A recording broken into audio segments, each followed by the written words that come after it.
Is Metro Exodus an awesome game? Absolutely. Is it worth playing? Most definitely. In this video, we'll be answering questions like what's great and what isn't so great about Metro Exodus? What's it like to actually play the game? What's it about and why should I care? Is it good value for money? Does the game respect my time? Would you recommend this game for me? And should I actually buy it? The purpose of this video is to answer most if not all of your questions, so at the end of it, you can decide for yourself whether or not it's worth buying. Don't be so lazy. Figure it out for yourself. This is the Pretty Good Gaming Metro Exodus review. Cue titles.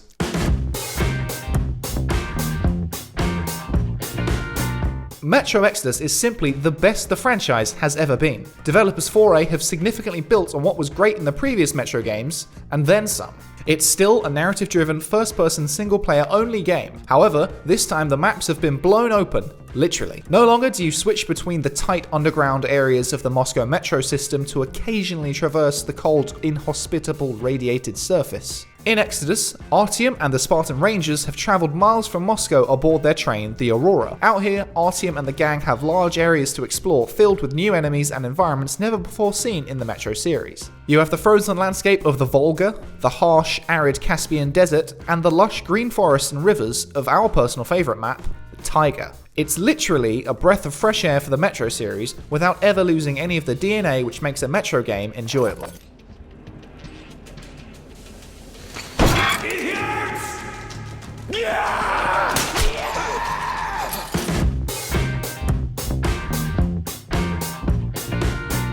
You will really appreciate Metro Exodus if you enjoy a fantastic game world. And who doesn't? The game is very purposefully designed, from the environments, the weapons, and each of the characters. Everything has a well-crafted feel. It's kind of an open world game because it includes 3 open world style maps, which is a change for the series, but what it doesn't do is throw dozens of side missions and large sprawling generic looking areas at you filled with icons. Everything feels more important and meaningful than your typical Far Cry game, for example. The game exhibits true craftsmanship and artistry. It amounts to a truly memorable world which, if you are familiar with the series, is one of 4A's biggest strengths as a development studio.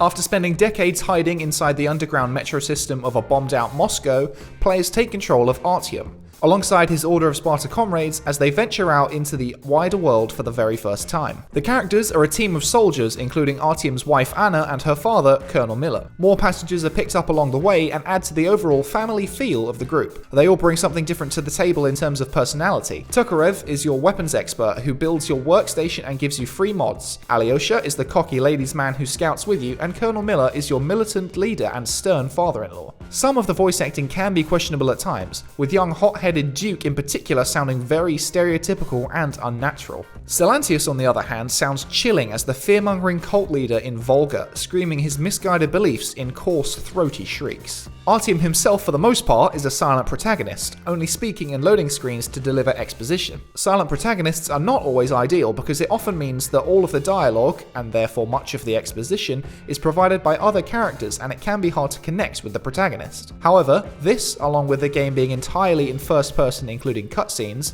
really lends itself to the game's focus on immersion and allowing players to fully assume the role of Artyom.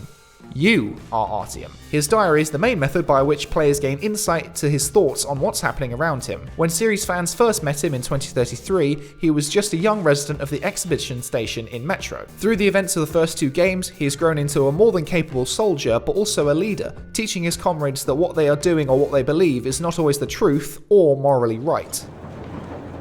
Here's one of my favorites.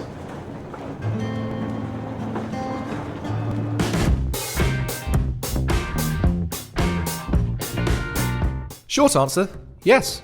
Very. The weapons are generally very satisfying outside of you running low on pressure in a tense firefight. There are a reasonable variety of them without being too many to overwhelm you. They can all be customized to fit your personal tastes. This can also be done out in the field using your new to the series backpack. There you can craft basic ammo, remove and replace attachments, and make oxygen canisters for your gas mask. One of the key mechanics in the game is weapon modding, with silencers being compatible with most guns, allowing for more covert actions. However, there is a trade-off with silencers, since they reduce the overall damage of the weapon, making it essential to choose the right gun with the right mods for the encounter. Not only is there the ability to modify weapons with attachments, but enemy weapons can be stripped for their mods and ammo. This means if you have a gun with good attachments but the enemy weapon is better, you can take those attachments to use on your gun. These mods mean that most guns can be completely different than the base version. For example, the Ashot shotgun starts as a 1-barrel close-range weapon, but can be modded to have 2 or even 4 barrels to increase your power and range, in addition to various optics and laser sights. The weapons all have a solid weight to their shots, and their degradation really impacts the gun's efficacy and will even jam mid-combat unless you take the time to clean them regularly, of course. Going 3 times, but no dice. I understand why.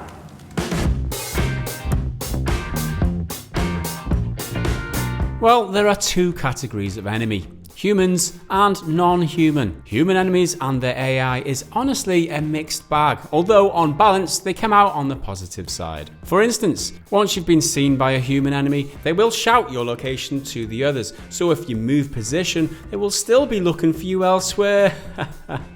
Chumps. They don't see through walls, so you can very satisfyingly flank them, and so long as none of them see or hear you, they won't see it coming.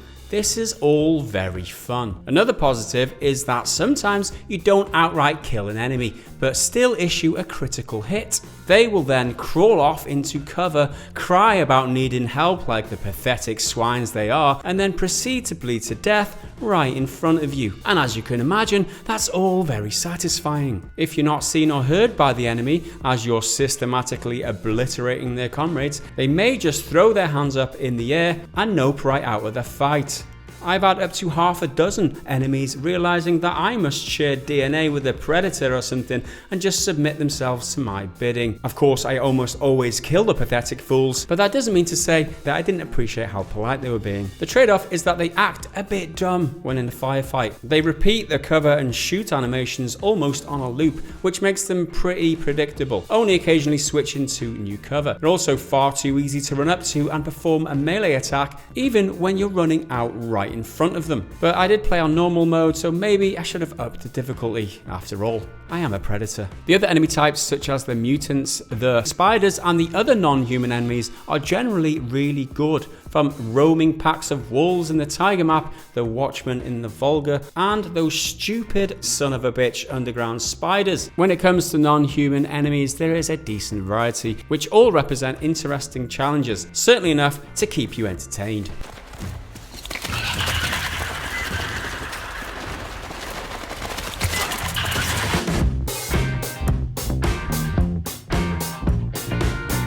The Metro series has always been about maximum immersion and minimal HUD, and this carries over here. Instead of features such as a conventional minimap or waypoint marker, Metro tries to avoid too much gamification in favour of a more tangible approach, with these things being represented in gameplay. The map is a literal map that the character has to equip and physically interact with, while waypoints are all but non-existent, with the player having to find their own path. Sound design also plays a major part in creating the immersion, with weapon effects like gunshots and moving parts sounding authentic and natural. The creature sound effects are all unique to Metro and distinct from each other, so you know exactly what you're up against if you know what you're listening for. However, the melee attack sound is an outlier, sounding very cartoony, which does stick out against the rest of the very realistic world. It's unlikely that you'll spend too much time meleeing enemies anyway, so this isn't a major concern. The in-game lighting also adds a layer of tension, particularly in the enclosed sections of the game where the flashlight is the sole source of light. This combines with and amplifies the effect of the limited HUD to build immersion in the world, because you can only see a finite part of your environment. The lighting is also complemented by the day-night cycle, giving players the option to use the advantage of darkness at nighttime to complete objectives,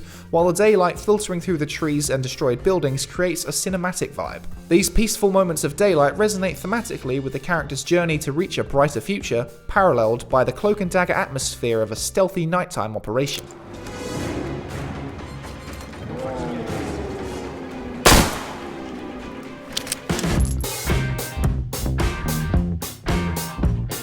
The The levels of previous Metro games focused on the very linear and claustrophobic tunnels of the Metro system, but Exodus makes a notable change to this by featuring several wide open levels. While not strictly an open world in the same sense that a GTA or a Fallout is, Metro Exodus puts players in smaller open environments with optional side objectives rather than full-on missions. These levels feel much bigger than they actually are due to the amount of details within each area and how they offer a variety of enemy camps and areas to explore.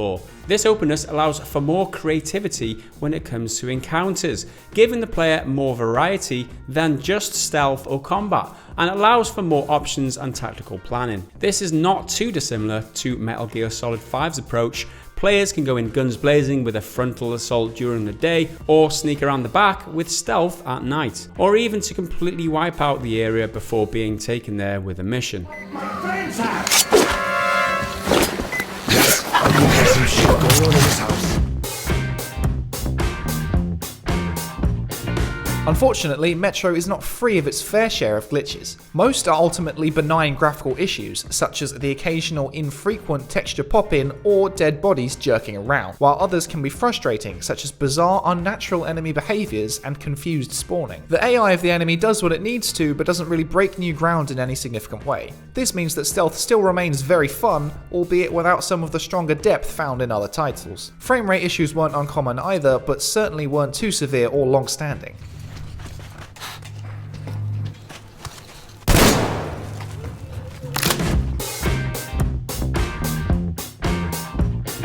The campaign lasts around 20 hours on average, I would guess. Depending on your playstyle, you could squeeze through it a lot quicker or take your time, and it may even take you twice as long. It's all about your approach to combat, if you're fussed for the side missions, but let's be honest here, who wouldn't be? And whether or not you want to try and collect all the notes, postcards and other collectibles strewn about the landscape. It's certainly not the type of game that you'd want to blast through, especially on your first playthrough. To do so would be overlooking what's great about the experience. Take your time and explore the maps, scavenge some resources and complete a side mission or two. Everything you do feels important to you or at least one of your fellow Spartan Rangers. Therefore, the value of the game doesn't lie in the price per hour of gameplay. This is an idea sometimes falsely purported, in my opinion, by many gamers on the internet. A less lovingly crafted game could take you longer to complete, but it could also include a lot of gameplay repetition just for the sake of it. Or maybe for the sake of incentivizing you to buy an XP boost or something to speed up your progress. Looking at you, Assassin's Creed Odyssey. Metro Exodus is not that game. Just to clarify, Exodus has no microtransactions of any kind, as any self-respecting pay-to-play game should be. Exodus is more of a wholesome experience. The value of the game is in the craft that's gone into making and the deeply satisfying experience you'll get out of playing it. It's the difference between consuming, say, 10 fast food burgers, one after another, versus enjoying a single well-prepared ribeye steak. There is less of it, but it's an all-round better dining experience. It's a case of quality over quantity, and there's huge inherent value in that.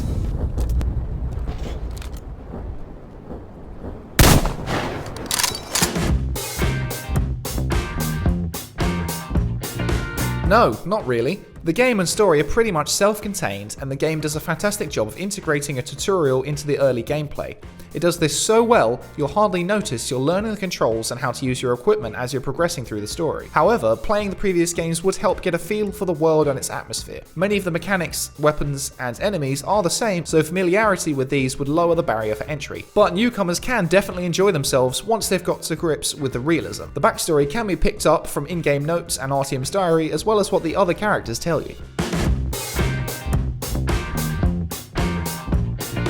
Absolutely yes. This is the best Metro has ever been. Enough said. Ultimately, Metro Exodus is a game for people who appreciate a moderately paced, atmospheric survival shooter, with gameplay which isn't as high octane as other first-person shooters. There's time to shoot, and there's also time to chill out and have a hand-rolled cigarette. The game is also for players who love a truly rich and deep game world, adventuring through a gripping story immersed in lovingly crafted environments and connected to the characters who accompany you on your journey. Exodus is for people who like a strong narrative, but also like to to feel like they have freedom to approach dangerous situations in the way that they like. Exodus is for people who like to just pop a few heads. Exodus is for people who like to dispatch enemies silently like a predator. Exodus is for the people who can overlook a few rough edges in appreciation of the overall experience. Exodus is certainly for lovers of the franchise. Exodus is for the lovers of single-player games. For people who don't want microtransactions or random strangers messing around in their single-player game world. Metro Exodus is an experience that is unfortunately so rare in the modern gaming industry. And Metro Exodus is definitely for us at Pretty Good Gaming. And if much of this resonated with you, Metro Exodus is certainly for you too. So there you have it. Do you think it's worth buying or not? Do you agree with what we've said in the video? Maybe have your own thoughts and feelings towards the game. Leave them down in the comments section below so that we can tell you how your subjective opinions are wrong and of course ours are right. After all, this is the internet where all opinions are facts. You're goddamn right. For more thoughts on Metro Exodus, join us this week for our podcast. You can get early access to that using patreon.com/prettygoodgaming. We will see you again in the next video, and until then, Artyom out. Artyom!